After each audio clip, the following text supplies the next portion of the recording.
Máš 14letou holku a nestaráš se o ní. Věděl jsem snad o ní? Nevěděl. Tak jak jsem se o ní mohl starat? Toto je můj otec? Chlapi jsou fakt k ničemu. Cože? Že jsou chlapi k ničemu.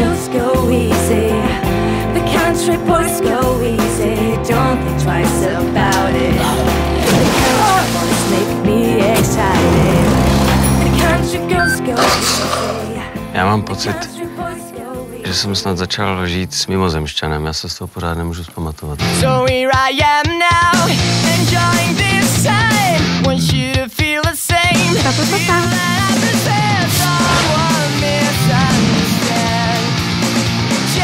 Ale teda, ľahké to mať nebudete. Víš, že jsi docela podobná mámě? Mám docela štěstí, že nejsem podobná tobě.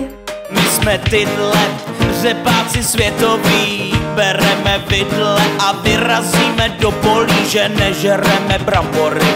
Nikdo se nedoví, držíme pospolu a nic nás nebolí.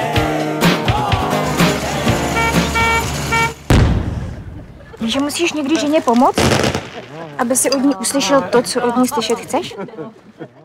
Chybíš mi tam. I tobě?